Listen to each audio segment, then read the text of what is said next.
विद्यार्थी मित्रांनो, आज आपण व्यवसाय प्रशासन या विषयामधील व्यवसाय संघटनांचे प्रकार हे प्रकरण अभ्यासणार आहोत. आपण मागच्या लेक्चरला या प्रकरणातील संयुक्त भांडवली कंपनी ही संकल्पना अभ्यासली. मग यात संयुक्त भांडवली कंपनी काय असते, त्या कंपनीची वैशिष्ट्य, कंपनीचे फायदे तोटे हे सगळं अभ्यासलं. आता आपल्याला पुढची कन्सेप्ट बघायची, ती म्हणजे नफ्यात्तर संयुक्त भांडवली कंपनी. आता संयुक्त भांडवली कंपनी काय असते हे तर आपण अभ्यासलं. म्हणजे अशी संस्था जिचा मेन उद्देश हा नफा मिळवणे हा असतो. परंतु नफ्यात्तर संयुक्त भांडवली कंपनी म्हणजे नफा मिळवण्याव्यतिरिक्त तिचा दुसरा उद्देश असतो. मग कंपनी कायद्यानुसार प्रामुख्याने नफा देणाऱ्या कंपन्या नियंत्रित केल्या जातात. परंतु या कायद्याने काही विशिष्ट कंपन्यांना कलम 25 अंतर्गत कंपनी म्हणून परवानगी दिली. मग कलम 25 अंतर्गत संयुक्त भांडवली कंपनीची स्थापना वाणिज्य, कला, विज्ञान, धर्म, दानशूरता यांचा प्रसार करण्यासाठी केली जाते.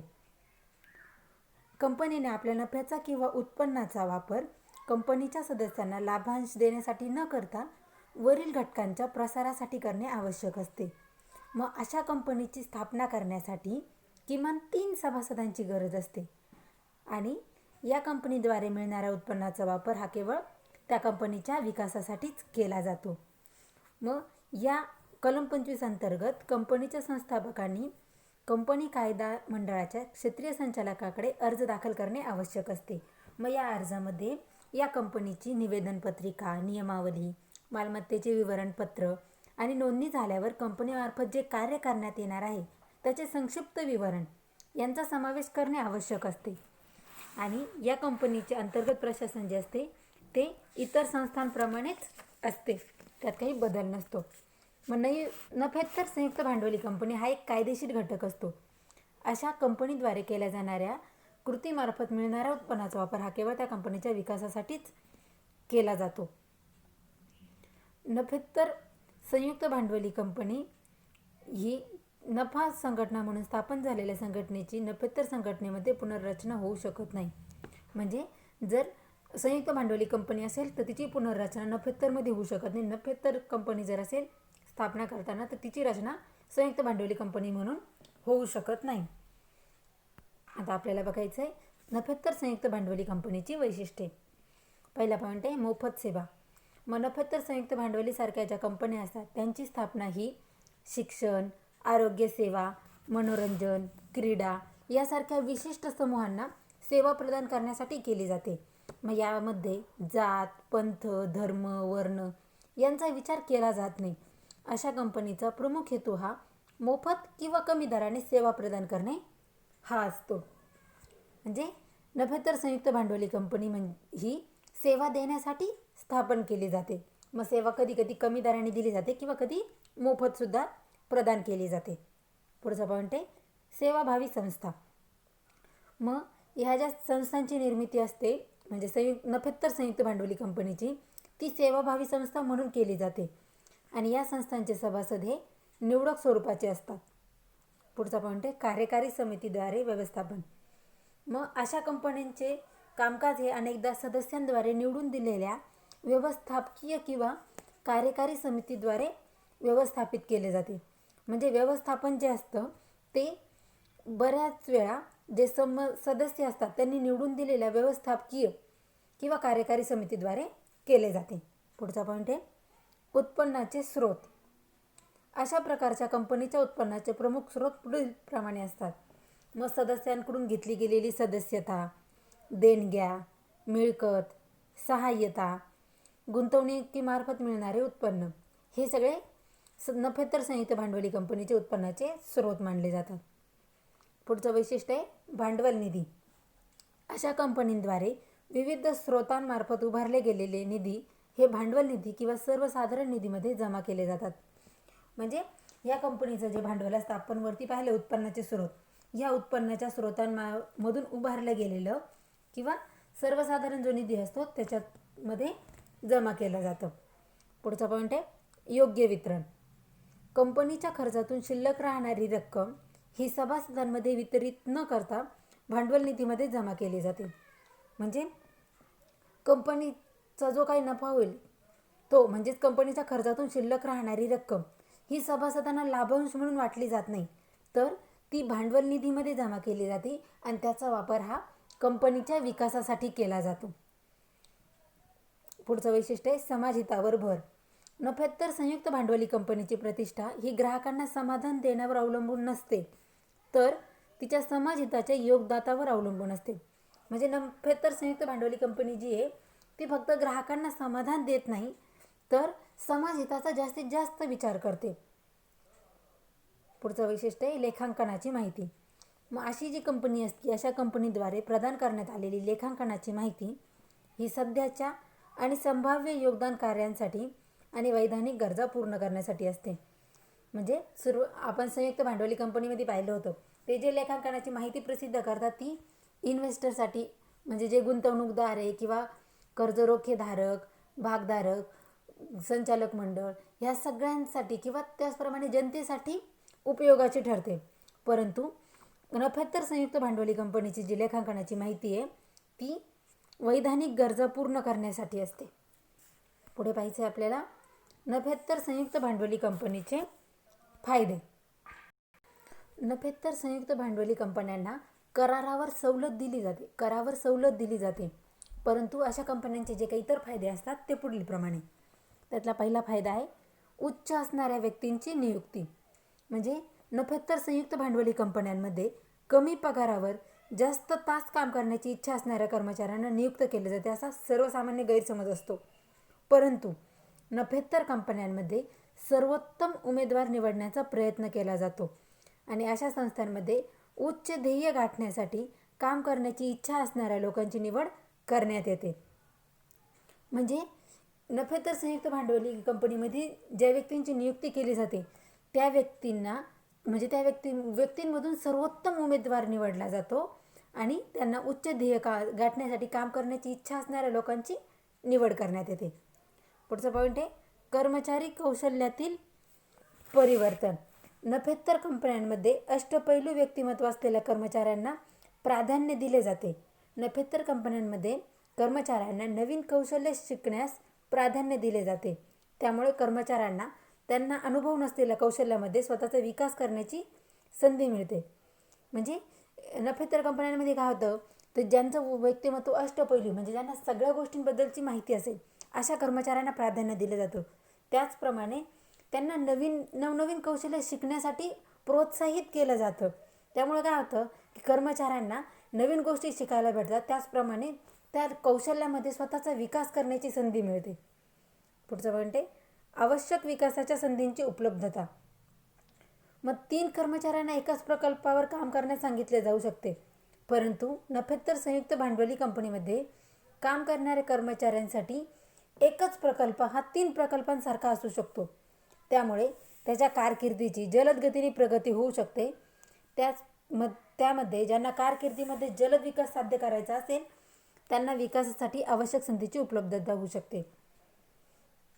पुढचा पॉईंट आहे श्रेणीबद्ध रचनेचा कमी प्रमाणात वापर. सर्वसाधारण कंपनीमधील कर्मचाऱ्यांना त्यांच्या वरिष्ठ अधिकाऱ्यांशी क्वचितच संवाद साधण्याची संधी मिळते, परंतु नफ्यात्तर संयुक्त भांडवली कंपनीमध्ये अशा प्रकारच्या श्रेणीबद्ध रचनेचा कमी प्रमाणात वापर केला जात असल्यामुळे कर्मचारी लहान अंतर्गत समूहाचा फायदा होऊ शकतात. म्हणजे सर्वसाधारण ज्या कंपन्या असतात त्यांच्यातील कर्मचाऱ्यांना वरिष्ठ अधिकाऱ्यांशी संवाद साधण्याची संधी मिळत नाही, परंतु नफ्यात्तर संयुक्त भांडवली कंपनीमध्ये अशा प्रकारची रचनेचा वापर फार प्रमाणात केला जात नाही. त्यामुळे कर्मचारी जे असतात ते वरिष्ठांशी संवाद साधू शकतात आणि समूहाचा फायदा घेऊ शकतात. पुढचा पॉईंट आहे व्यावसायिक दृष्टिकोनाचा विकास. नफ्यात्तर संयुक्त भांडवली कंपन्या ह्या अत्याधुनिक बनल्या आहेत.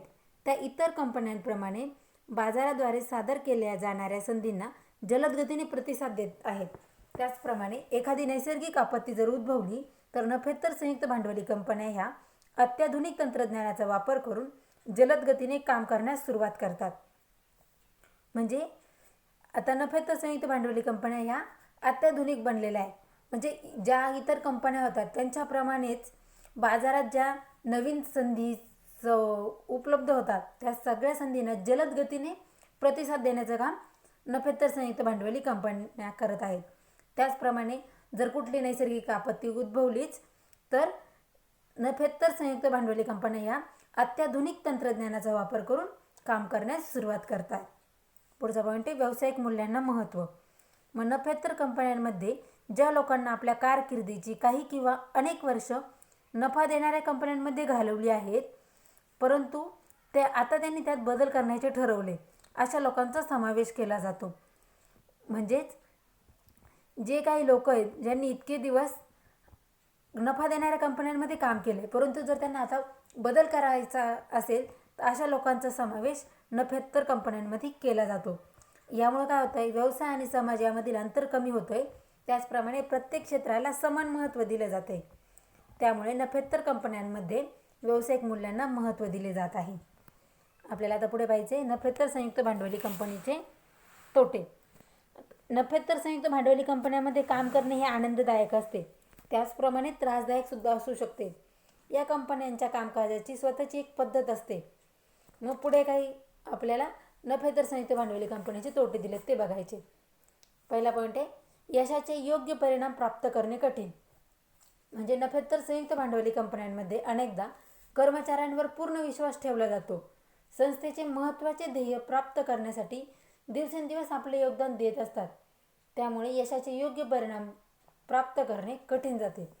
म्हणजे संस्थेचं जे ध्येय असतं ना ते प्राप्त करण्यासाठी लोक बरेच दिवस योगदान देत असतात, त्याच्यामध्ये कामकाज बरेच दिवस चालतं. मग त्यामुळे आपल्याला यशाचा योग्य परिणाम प्राप्त करता येत नाही. आपल्याला किती वेळ जातो, किती वेळात काम कंप्लीट व्हायला हवं हे कळत नाही. त्यामुळे योग्य परिणाम प्राप्त करणे कठीण होतात. पुढचा पॉईंट आहे निराशाजनक कामाचे वातावरण. मग जुन्या तंत्रज्ञानाचा त्याचप्रमाणे नोकरशाहीचा वापर नफ्यात्तर संयुक्त भांडवली कंपनीमध्ये केल्या गेल्यामुळे कामाचे वातावरण हे निराशाजनक असू शकते. मग कर्मचाऱ्यांना कमी संसाधनांमध्ये अधिक काम करण्यास सांगितले जाते आणि सर्वसाधारण कंपन्यांपेक्षा बदलाची गती ही मंद असू शकते. म्हणजे नफ्यात्तर संयुक्त भांडवली कंपनीमध्ये काय होतं, आता त्या कंपन्या अत्याधुनिक होत आहेत, तरी पण सगळ्याच कंपन्या इतक्या जास्त प्रमाणात अत्याधुनिक झालेल्या नाहीत. त्यामुळे जुन्या तंत्रज्ञानाचा त्याचप्रमाणे नोकरशाहीचा वापर केला जातो आणि असा जर वापर केला गेला तर तिथलं जे कामाचं वातावरण हे निराशाजनक होऊ शकतं आणि बदल जो असतो ना तो फार कमी गतीने होत असतो. पुढचा पॉईंट आहे कामाचा तणाव. जे कर्मचारी नफ्यात्तर कंपनीमध्ये विशिष्ट ध्येय आणि उद्दिष्ट घेऊन प्रवेश करतात त्यांचे काही मोठ्या स्वरूपात हेतू असतात आणि हे मोठ्या स्वरूपातील हेतू त्यांच्या खांद्यावर कामाचे अतिरिक्त ओझे लावू शकतात. त्यामुळे कामाचा तणाव निर्माण होऊ शकतो. म्हणजे आपण पाहिलं नफ्यात्तर संयुक्त भांडवली कंपनीमध्ये ज्या लोकांना काम करण्याची आवड आहे अशा लोकांना घेतलं जातं. म्हणजेच त्यांना विशिष्ट ध्येय आणि उद्दिष्ट असतात अशा लोकांची निवड केली जाते. मग जे लोक असं विशिष्ट ध्येय किंवा उद्दिष्ट घेऊन येतात त्यांचे मोठ्या स्वरूपातील हेतू उद्दिष्ट पूर्ण करण्यासाठी त्यांच्यावर कामाचं अतिरिक्त ओझं पडतं. त्यामुळे त्यांच्यात कामाचा तणाव निर्माण होऊ शकतो. पुढचा पॉईंट आहे निधी उभारणीवर अधिक भर. नफ्यात्तर कंपनीच्या कार्यकारी अधिकाऱ्यांना निधी उभारणीबद्दल सातत्याने काळजी लागलेली असते. अशा सातत्यपूर्ण दबावामुळे अंतर्गत स्वरूपाच्या अनेक समस्या निर्माण होतात आणि असे अधिकारी आपल्या ध्येयापासून विचलित होऊ शकतात. म्हणजे आता नफ्यात्तर संयुक्त भांडवली कंपनीमध्ये इतर कंपन्यांसारखं सर्वसाधारण कंपन्यांसारखं भाग भांडवल येत नाही. त्यामुळे इथं निधी उभारणीवर अधिक भर दिला जातो आणि त्याची निधी उभारणीची सातत्याने काळजी लागलेली असते आणि ह्या सततच्या दबावामुळे अधिकाऱ्यांना आपल्या ध्येयापासून विचलित होतात. पुढे पाहायचे आपल्याला बिगर शासकीय संघटना. त्याआधी आपण आता नफ्यात्तर संयुक्त भांडवली कंपनी याबद्दलची माहिती पाहिली. तर याच्यात जर तुम्हाला काही शंका असेल तर तुम्ही विचारू शकता. आता आपल्याला पुढची कन्सेप्ट बघायची बिगर शासकीय संघटना. मग अलीकडच्या काळामध्ये स्वयंसेवी संघटना या नागरी समाजाचा एक अविभाज्य घटक बनला आहे. संपूर्ण समाजाच्या विकासामध्ये या स्वयंसेवी संघटना महत्त्वपूर्ण भूमिका बजावत आहेत. मग या संघटना लोकाभिमुख क्रिया करून कोणालाही लाभाची किंवा नफ्याची अपेक्षा न बाळगता समाजामध्ये मोठ्या प्रमाणावर कार्यरत आहेत. मग शासनाची मदत न घेता किंवा कमी प्रमाणात मदत घेऊन समाजाचा विकास करण्यावर स्वयंसेवी संघटना काम करत असतात. मग शासनाकडून दुर्लक्षित राहिलेल्या किंवा खोळंबून राहिलेल्या जे काही कामं असतात अशा कामांवर स्वयंसेवी संघटना प्रामुख्याने आपले लक्ष केंद्रित करतात आणि म्हणूनच आज संपूर्ण जगामध्ये स्वयंसेवी संघटनांच्या कार्याला महत्त्वाचे स्थान प्राप्त झाले आहे. मग बिगर शासकीय संघटनांच्या स्वरूपामध्ये पण विविधता दिसून येते.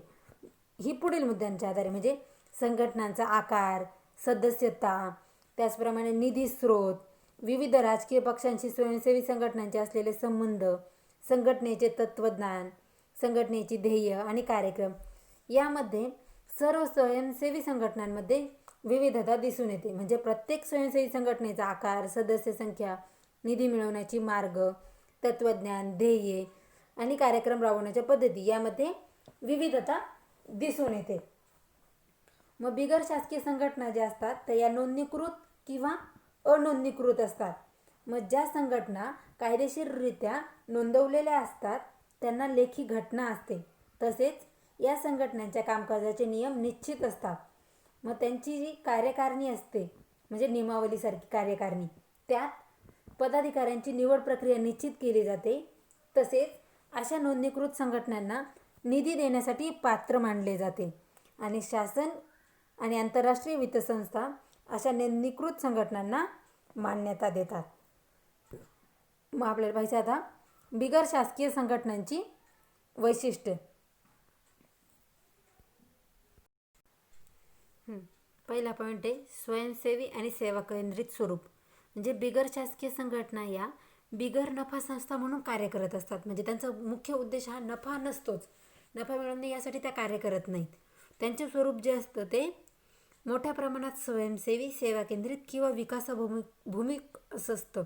म्हणजे या संघटना या स्वयंसेवी असतात, सेवा देण्याचं काम करतात म्हणून सेवा केंद्रित असतात आणि विकासाभिमुख म्हणजे विकास करण्यावर त्यांचा जास्त भर असतो. पुढचं वैशिष्ट्य आहे सामाजिक तत्त्वावर विश्वास.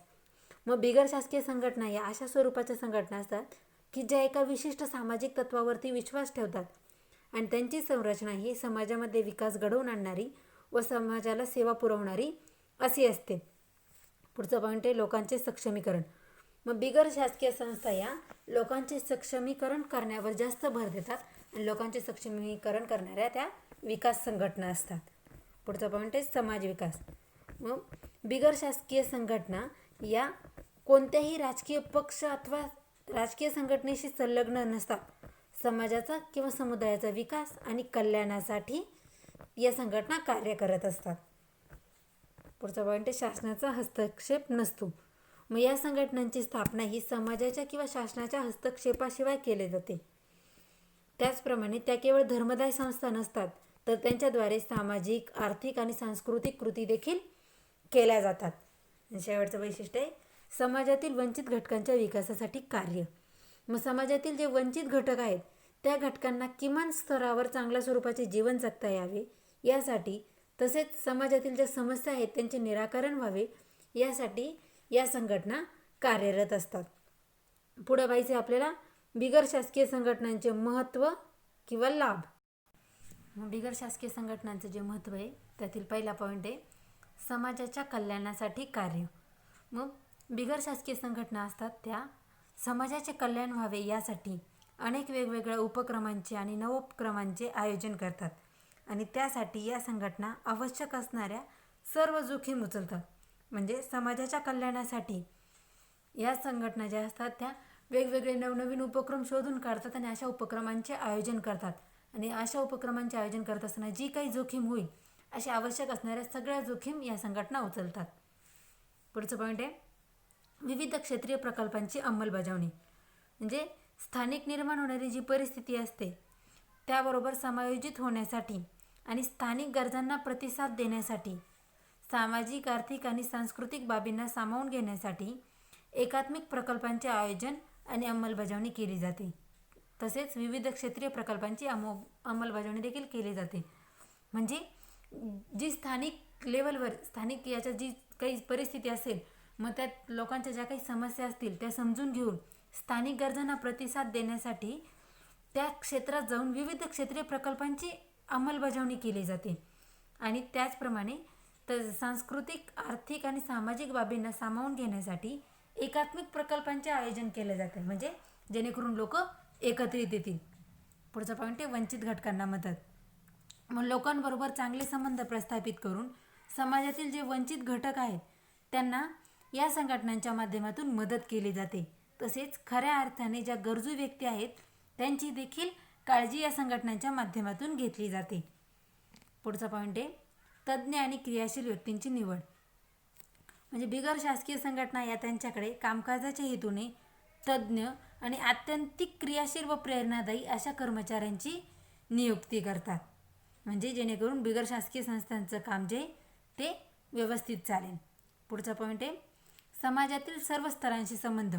मग बिगर शासकीय संघटना ज्या असतात त्यांचा समाजातील सर्व स्तरांशी चांगले संबंध आणि संपर्क प्रस्थापित असतो. मग अगदी स्थानिक मानवी समुदायापासून ते शासकीय स्तरापर्यंत या संघटना त्यांचे संबंध आणि संपर्क निर्माण करत असतात. म्हणजे बिगर शासकीय संघटना या समाजातील सर्व स्तरांशी, मग सगळ्यात अगदी स्थानिक मानवी समुदायापासून ते शासकीय स्तरापर्यंत या संघटना त्यांचे संबंध प्रस्थापित करत असतात. हे झालं बिगर शासकीय संघटनांचे महत्त्व. आता आपल्याला पाहायचे बिगर शासकीय संघटनांच्या मर्यादा. मग बिगर शासकीय संस्थांचे जे प्रकल्प असतात ते समाजाच्या कल्याणासाठी जरी असले तरी देखील त्यांना उपलब्ध होणारा निधी हा पुरेशा प्रमाणात उपलब्ध होतोच असं नाही. कारण आपण पाहिलं की बिगर शासकीय संघटनांचं जे निधीचं उत्पन्नाचं स्रोत आहे ते कशा प्रमाणात आहे. मग यांना म्हणावीत की पुरेशा प्रमाणात मदत मिळत नाही, म्हणजेच निधी उपलब्ध होत नाही. मग त्यांचे प्रकल्प जे आहेत ते जरी समाजाच्या कल्याणासाठी असले तरी त्यांना अपुऱ्या निधीमुळे ते प्रकल्प पूर्ण करता येत नाही. मग ही बिगर शासकीय संघटनांच्या मर्यादेमध्ये सगळ्यात मोठा दोष आहे हा. पुढचा पॉईंट आहे बिगर शासकीय संस्थांना त्यांच्या प्रकल्पांची पूर्तता करण्यासाठी प्रत्येक वेळेस कुशल आणि तज्ज्ञ मनुष्यबळाची उपलब्धता होईलच असे नाही. म्हणजे बिगर शासकीय संस्था ज्या असतात त्यांना त्यांच्या प्रकल्पांच्या पूर्ततेसाठी म्हणजे ते प्रकल्प पूर्ण करण्यासाठी कुशल आणि तज्ज्ञ मनुष्यबळाची आवश्यकता असते. पण प्रत्येक वेळेस असं स्वतःहून मनापासून काम करणारी व्यक्ती जी फक्त समाजहितासाठी काम करू शकेल अशा व्यक्तीची उपलब्धता होईलच असं नाही. मग प्रकल्प कितीही चांगला जरी असला तरी तो पूर्ण करण्यासाठी जर कुशल मनुष्यबळ जर उपलब्ध झालं नाही तर तो प्रकल्प पूर्ण होत नाही आणि परिणामी त्यांचे प्रकल्प अयशस्वी होतात. आणि शेवटची मर्यादा आहे बिगर शासकीय संस्थांवरती अनेक निर्बंध लादले जातात. म्हणजे त्या संस्था शासकीय नसल्यामुळे त्यांच्यावरती अनेक निर्बंध असतात. या झाल्या बिगर शासकीय संघटनांच्या मर्यादा.